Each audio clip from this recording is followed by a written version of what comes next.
So I found a lot of good things today instead of just one.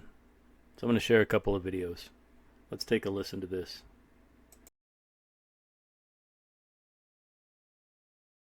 A Nation of Noncompliers by Jeffery Tucker at Brownstone.org.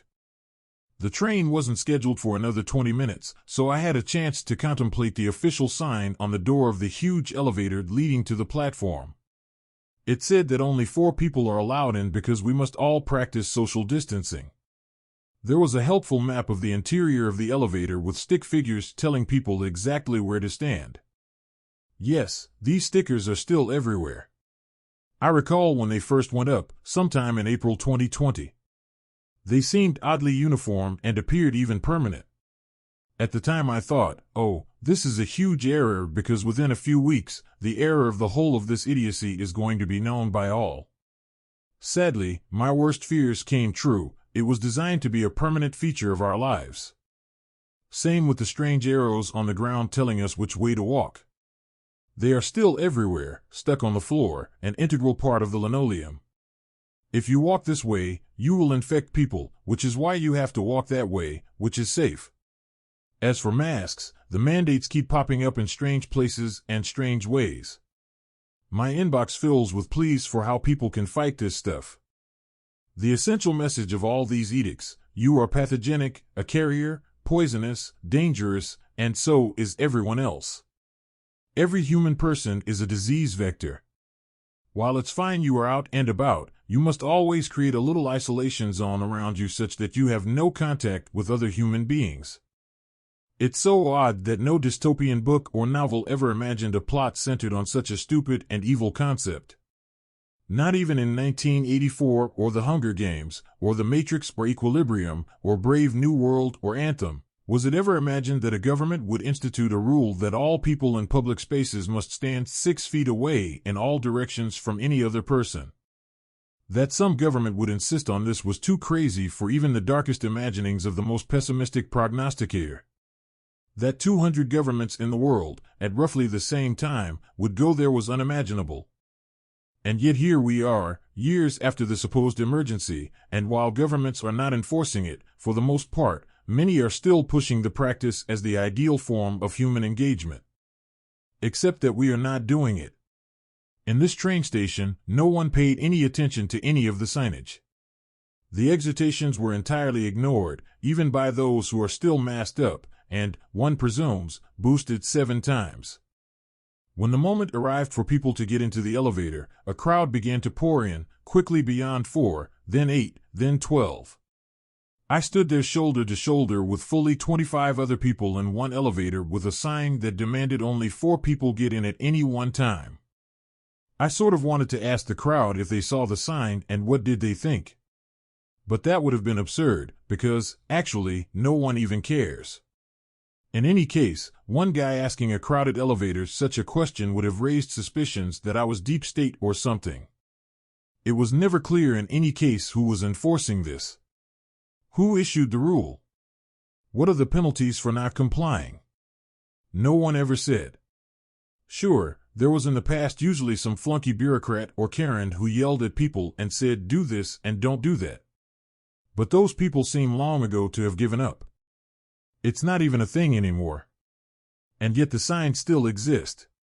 Probably they will stay forever. There is an enormous disjunction that still persists between what we are told to do and what we actually do. It's as if incredulity toward official diktat is now baked into our daily lives. My first thought is that it doesn't make much sense at all, even from the point of view of those who aspire to control our lives, to issue commands to which no one listens or obeys. On the other hand, there might be some meta-rationale for this, as if to say, we are nuts, you know we are nuts, we know you know we are nuts, but we are in charge and can continue to do this anyway. In other words, edicts to which no one complies serve a certain purpose. They are a visual reminder of who is in charge, what those people believe, and the presence of a sword of Damocles hanging above the whole population. At any point, anyone can be snatched away from normal life, made a criminal, and be forced to pay a price. The nuttier the edicts, the more effective the message. Thus do we live in insane times. There seems to be a huge and widening gulf separating the rulers from the ruled, and this gulf pertains to values, aims, methods, and even vision for the future. Whereas most of the population aspires to live a better life, we cannot shake the sense that someone out there who has more power than the rest of us aspires for us to be poorer, more miserable, more afraid, more dependent, and more compliant. After all, we are just barely shaking off the most grandiose experiment in universal human control in the historical record, the attempt to micromanage the whole of everyone belonging to the human race in the name of gaining control over the microbial kingdom. The effort petered out over time, but how in the heck does anyone with ruling class power expect to maintain any credibility after such a destructive experiment?